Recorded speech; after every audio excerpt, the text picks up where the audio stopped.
Welcome to Soccer Talk, a podcast about soccer in Iowa, presented by Kick It Forward.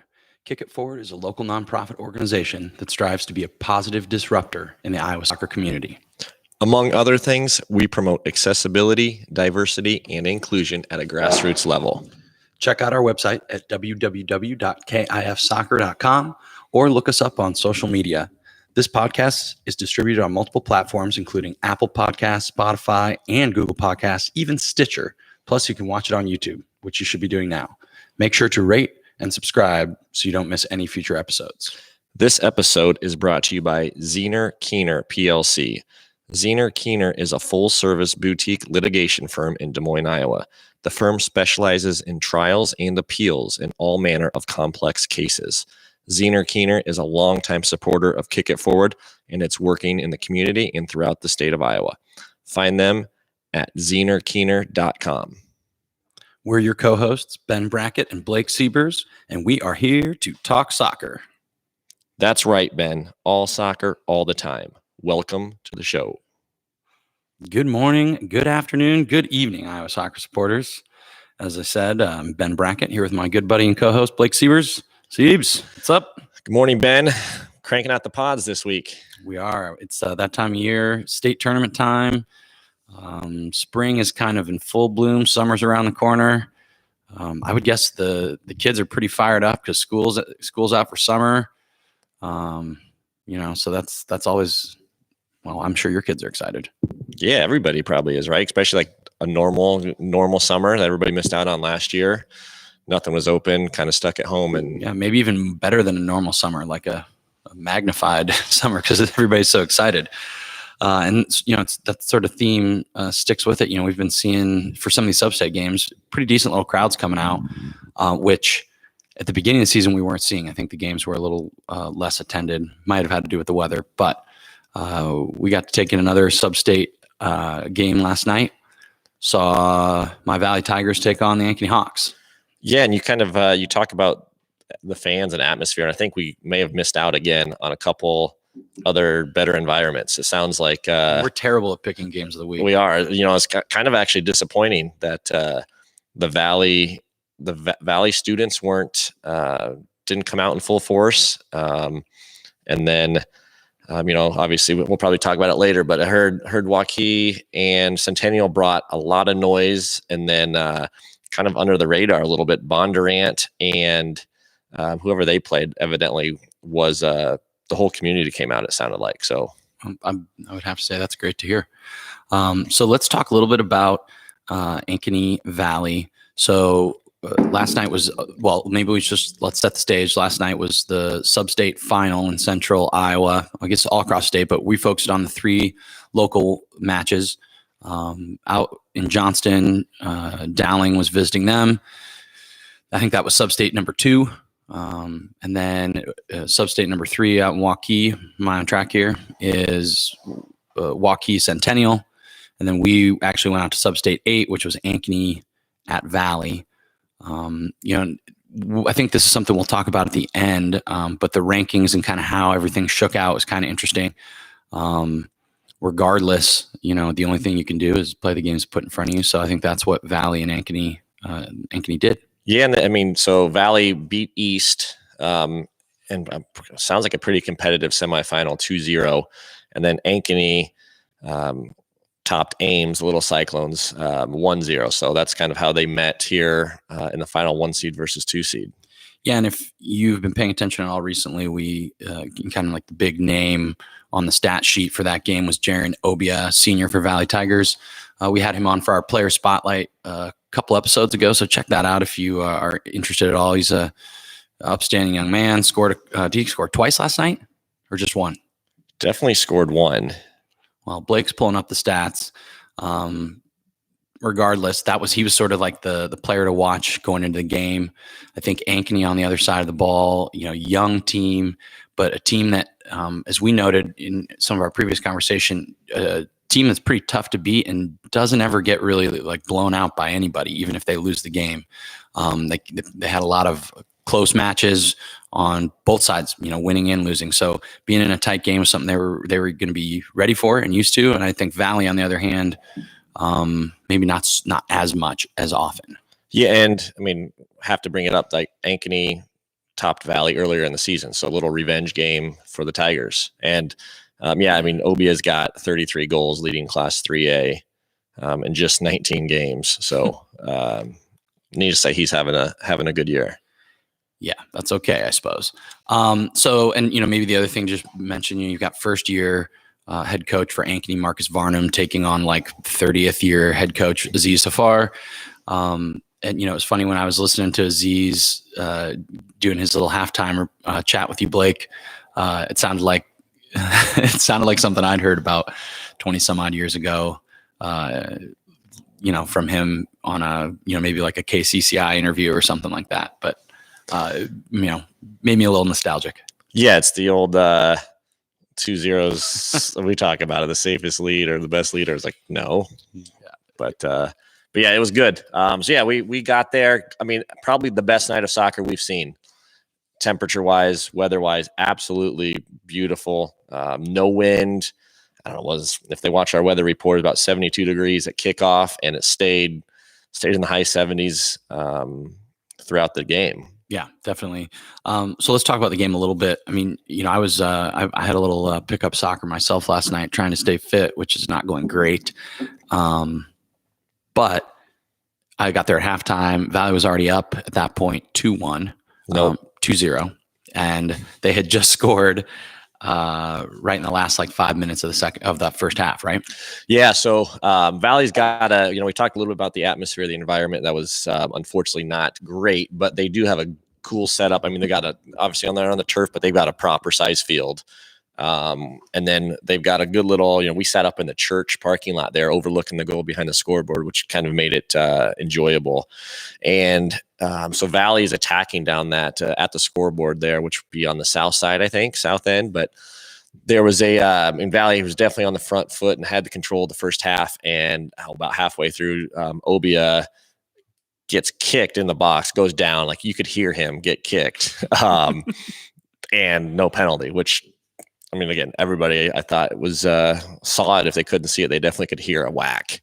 But needless to say, didn't get the penalty. But then they did. They scored one there about halfway through the first half, and then unfortunately I think if Ankeny could have gotten out of the half just down 1-0, maybe it changed things. But Valley was able to put that second one in just with about a minute to go in the second half or in the first half. Yeah, and I know growing up as a player, one of those things that coaches are always harping on you about at a certain level is not giving up goals in the first 5 minutes of a half or the last 5 minutes of the half, because it just changes the complexion of the game so much. And so down 1-0, I think Marcus Varnum has a totally different team talk than at 2-0.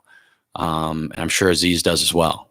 Yeah, and it was, so we walked, we had a fill-in cameraman there, the Titan tactician was. Yeah, the walk and talk wasn't quite as good as when I'm filming. It wasn't, but we're standing there outside the locker rooms, and which is, again, pretty cool. Valley got the locker rooms right there, right on site. Nobody has to go anywhere. And inside the Valley locker room, you just hear noise, yelling, shouting. It's like they were the football guys in the locker room bench pressing, trying to get everybody pumped up. It was odd. It was just something I hadn't seen or heard in a long time, but they were clearly ready to go. And Ankeny's was quiet, which I'm sure they got a little bit of Marcus's pent up anger a little bit. Yeah, well, I would guess if you guys could hear him, Ankeny could probably hear him too. The Tigers all fired up. So, and I think that was where I popped in for the beginning of the second half, and Valley came out hot. I mean, they were firing straight away, looking to get that third goal, and that happened pretty quickly with that penalty. Where again, I mean, from our end, we're 100 and probably 20 yards away at that rate. And it was pretty clearly a penalty, right? I mean, there was no doubt about the fact that the boy got kicked. And so then I didn't see who stepped up to dispatch. I'm pretty sure it was Jaron Obia. Yeah, I mean, so he did score too. So that he must have got that one, first one added to his total there. Yep. So yeah, steps up, calmly takes a penalty. And then it seemed very clear after that the Valley sort of took their foot off the gas and was comfortable with that lead at that point. Ankeny wasn't, as we said, they don't give up. And that was very clear that was not going to be the case for them. So they kept fighting and created a few chances and were able to pull one back. And for a few minutes there, I thought we had a game. Yeah, it was like, all right, here we go. They had the momentum. They were all over that 2-goal lead. It So was dangerous. I mean, they were all over them, weren't they? Right after the goal, they had all the momentum, and we started, okay, hold on. If they can sneak one more in, because they didn't have a lot of great chances, but if they could sneak one more in with all the momentum, like Valley all of a sudden panicking a little bit, it would have been interesting. Yeah, but I think then at that point, it seemed like Valley just said it. Whoever it was on their team, if it was or if it was just like natural for them, but they just seemed to kind of get a grasp on the game and kill it off. I mean, there were just no chances for the last 20 minutes. It was a really quiet game from that point on, and I think if I'm Aziz, I'm pleased with that. If I'm on the Valley squad, I'm pleased with that because. Especially after letting that goal in, like you said, we could have been in for a game, and for them to be able to kill it off and get through, quietly and safely to the end of the game was good. But it was fun for us because then we were getting, we have our sources all over town, right? Yeah. So just one quick thing. Oh, sorry. No, I just think just real quick for Ankeny, I think they've got literally 2 seniors on the squad. So you want to talk about, probably a positive. I think if they look back, they made the Substate final, went up against Valley, and they've got a big core of group guys coming back. I think the future will be good for the Hawks over there. Yeah, well, let's shout out the goal scorer too. Who was that? You didn't have the Ankeny goal scorer? No, they. Oh, that's right, because Marcus Varnum doesn't seem to update his varsity bound, does he? He doesn't, so he'll listen, I'm sure. So hopefully, Marcus, if you are listening or watching, that's a good plug. Where can they watch us at, Ben? We're on YouTube. It's pretty sweet. We get figured out YouTube Live. It seems like it's actually working too. So check us out. I've got my hair slicked back, and Blake's got his farm hat on as usual. You've gone with the Pat Riley look. Yeah, well, it's still early in the day. So go back to your event. So we got kind of sources all over the place, which again, all the Substate finals being played at the same time, and some action in Central Iowa for sure. It was super fun. So we were getting updates from the Dowling Johnston game. That one, it sounded like for a little bit was going to stay close, but then Johnston kind of blew it open, and they ended up winning 4-1. Tough end of the season for the Dowling Maroons, who started out pretty promising, and then I think we mentioned they'd lost 5 of their last 7 going into their Substate game with Roosevelt, and have been kind of had some tough results. So I think they'll probably end the season disappointed, but their seniors will be proud of what they accomplished, I think, and I would guess that we'll see Jackson Teeling again with this group of boys, because they've got some strong young players as well. They do. They got a couple of those young boys, especially in central midfield there. So, and then that Johnson squad, they went into the state tournament ranked 7th, I believe. Is that right, Blake, or was it 6th? Nope. Centennial was 6th. Johnson was 7th going into the tournament, and they will. They'll be pleased with how things have shaken out. I guess we'll get to that in just a second. The other big matchup was the Waukee Centennial game out in Waukee. And I'll be the first to admit that I didn't give Centennial much of a chance. I think I even said it on the pod, didn't I, Blake? Yeah, and honestly, we didn't go because we didn't think it would be a match. I think that we were basing the 3 games. We thought that the Ankeny Valley game with the result earlier in the year was going to potentially have the most competitive edge to it. And knowing that Waukee had just sort of steamrolled everybody. I think like the closest game they had all year was, a 2 or 3-0 win, but otherwise they were blowing teams out. So, interesting result. I don't know that we got a whole lot of word on the style of play or anything like that. I know that. Well, we did. So, okay, you did. Yeah, it'll be interesting. So here's what I heard. Centennial played with like 3 in the back, and then with like 3 or 4 central midfielders and 1 guy up top, and clogged the middle, tried to make it super frustrating for Waukee, and Waukee had a couple boys that didn't have their best night. So you combine that, they started getting frustrated, and never been in a game. They haven't been in a game all year. So they picked and chose the times they were going to attack, and their Ankeny's goalkeeper made a few big saves. Saved a penalty in the second half. Yeah, it's kind of a combination, right? You have to hope Waukee has an off night, which they did. And I think, we talked to Daryl and Duax that they clearly do some scouting. They watch the games, Waukees build up and had a plan. So they came in prepared, and the boys clearly bought in to the plan by the bosses. Yeah, well, maybe a quick shout out then to those two coaches. We know Brian Duax is probably more of the he's more of the what do we want? He's more of an idea guy. He's probably motivating the boys a little bit more. He's probably dealing with the players, like the man management side of it. But then you've got sort of that evil genius behind the scenes, Daryl Brazow, who's, like you said, probably digging into the film. He's the one coming up with probably like this game plan that's watertight, no leaking goals. I don't know. That would just be my guess. I would say congrats to those guys, because that's a big win. And that's going to, hopefully that sets them up for a little run in the tournament. So maybe that's where we quick transition. And actually, I guess maybe let's just quick shout out to Waukee. Congrats on a really good season. Obviously, you don't go undefeated to the extent that you guys did without being very good. And I think I saw that Carlos had them on a 46 game unbeaten streak, which is unheard of. So I would guess that we will not be seeing the last of them or anything like that. Yeah, you talk about arguably one of the biggest upsets in history, and it's that way because you have to have a team that is great. And fair to say that Waukee had a great year. And I think somebody said 100+ goals scored and 3 against, which I think 4 last 4. But now at 4, yeah, that's absurd. So, So then we just had a quick question that jumped in that relates to our chat last night.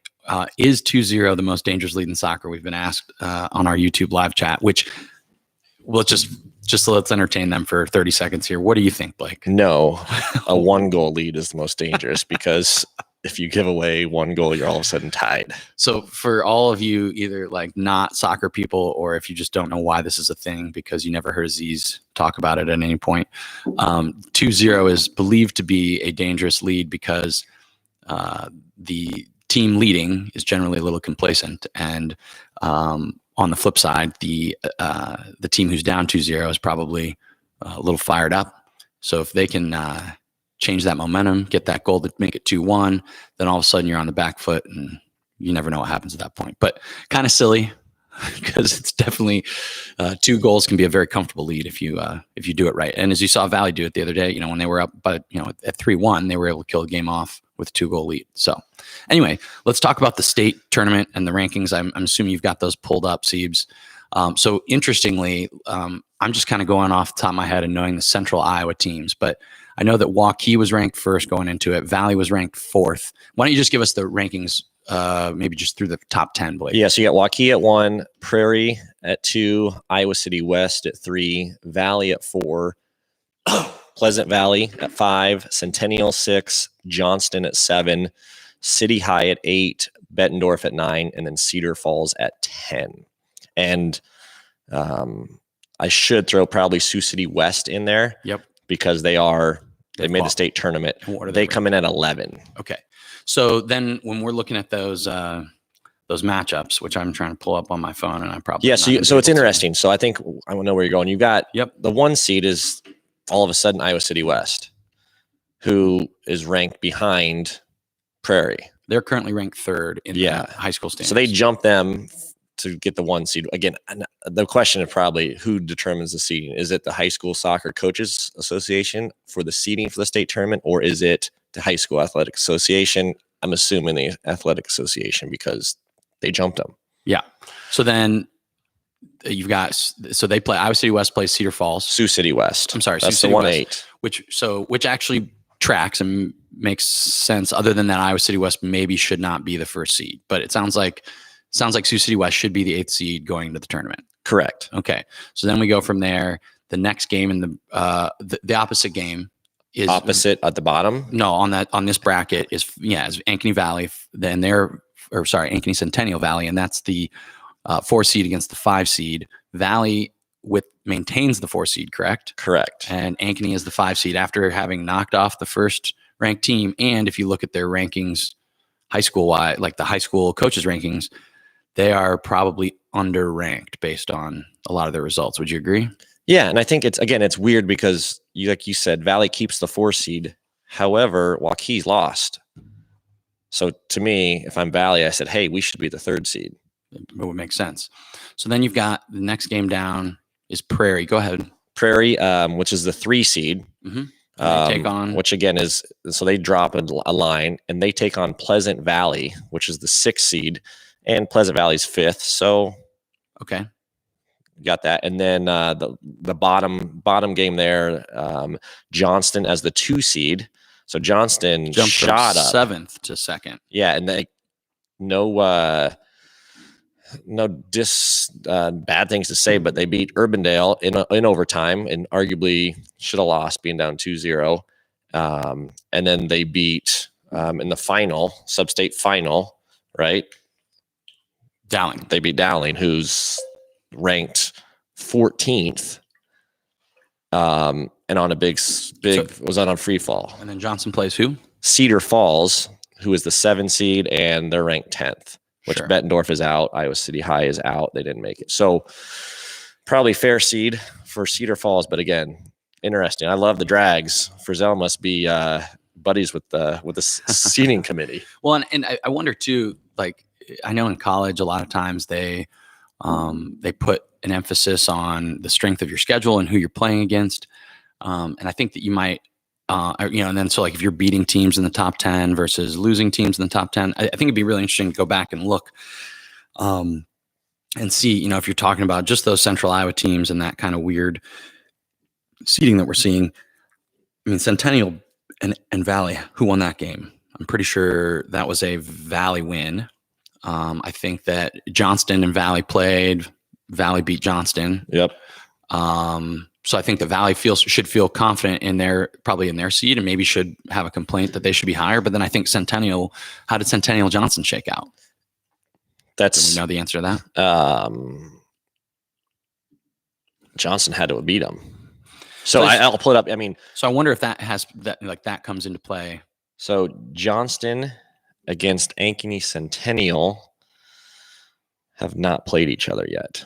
Okay. Well, so these are the things that just make it pretty interesting. And one thing on this note, Ben, so shout out to Varsity Bound. So if people want like stats, all that, like whoever's running this, they've done a good job, and it's dependent on the teams entering data and whatnot, but they've got their power rankings, and it almost shakes out seed wise. Like they have the 9 of the top 10 teams made the state tournament other than Waukee.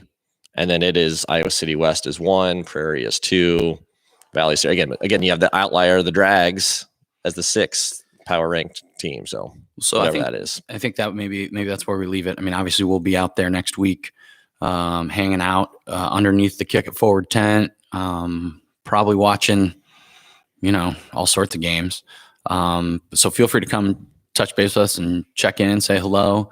But I think then the question that we will be asking is just like how the boys' side is doing everything from their rankings to their sub-state pairings to their state tournament selection. I think it's just interesting in comparison with the way the girls do it, and we don't hear a lot of confusion or question around the girls' stuff. So, and the boys, the High School Coaches Association has their rankings out there. Like that's easy to, you can agree or disagree, but at least it's visible and you can find it now. Yeah. So I don't know. These are just questions, and it's interesting to kind of understand how it all works. Siebes, do you want to just, if you've got these things pulled up as we wrap it up, do you want to just shout out the 2A and 1A state pairings? Yeah, so we'll just start at 1A, first games of the day, which would be on the 1st of June, which is Tuesday. So you got Burlington, Notre Dame is the 1 seed playing against Columbus Catholic. Notre Dame comes all the way in from Indiana. Hence Burlington, Ben. They're the private school down there. Yeah. Sorry. So then you got, and they're on the stadium field, but then you got Regina Catholic, another private school against Greene County. And then in the bottom half, 3 seed West Liberty against Council Bluffs St. Albert. And then finally Western Christian against North Fayette Valley. Very good. And those games noon, 12:10, 12:20, 12:30 kickoffs.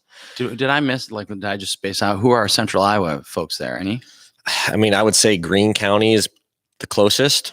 Yeah. Wow. Well, I guess that makes sense though, because there's not a ton of Central Iowa 1A teams. There's not. Okay, continue. So I mean, 2A. 2A is where we get Central Iowa heavy now. So you, for number 1 seed, surprise, surprise, the Xavier Saints out of Cedar Rapids, perennial power going up against Marion, and then Field 8. Here's where you got some Central Iowa Pella against Adel DeSoto Minburn. Fun. And then the bottom half, 3 seed Bondurant Farrar against Sergeant Bluff Luton out of Council Bluffs, I believe. And then finally another local DCG playing Waverly Shell Rock. So I mean, you got Al Center Grimes. I love it. Yeah, half the 2A field is Central Iowa teams. So That'll be interesting to see, because those are that'll be fun. I'm excited to see those, because that'll be a lot of these like club kids that are probably playing in these smaller schools. So should be some good soccer. And then obviously we'll be taking in the 3A games as well. Tuesday, Thursday, Saturday. That's right. So shockingly, we're talking about June when we say that. So the other thing that means is that the next month after that is July. We should mention that the golf tournament is coming up. We've got our, as we sort of transition out talking about soccer, let's talk about a fun event. We've got our, what are we calling it? Our competitive flight. Yes, but if you like to have fun, sign up too. That's a good time no matter what. That's for sure. It's a more difficult course, but you play best ball. So it's at TCI. Yep. July 9. Go to kifsoccer.org, sign up. Yeah, our big partner on that is Tonic Bar Downtown. So they'll be out there rocking and rolling with us. It should be really fun. And then just maybe like a quick shout out for our August event. That'll be a slightly easier course out there at Toad Valley. And it turns into quite the social event. We're excited for that as well. Sign up for both. That's right. Yeah, I mean, I'm going to be there for both. Both. So both did sell out last year. We should let that be known. So that's the goal this year. So you better stop waiting, get signed up. That's right. Get a team together. We've got good prizes and guaranteed good time. All our proceeds go towards nonprofit soccer. It's good stuff. So anyway, let's wrap it up. Let's plan on seeing you guys next week. We're going to try and do live updates from the field. Get the podcast going outside. So come visit and have a little interview with us. Keep sliding into the DMs. We love the feedback. Right on. See you guys soon.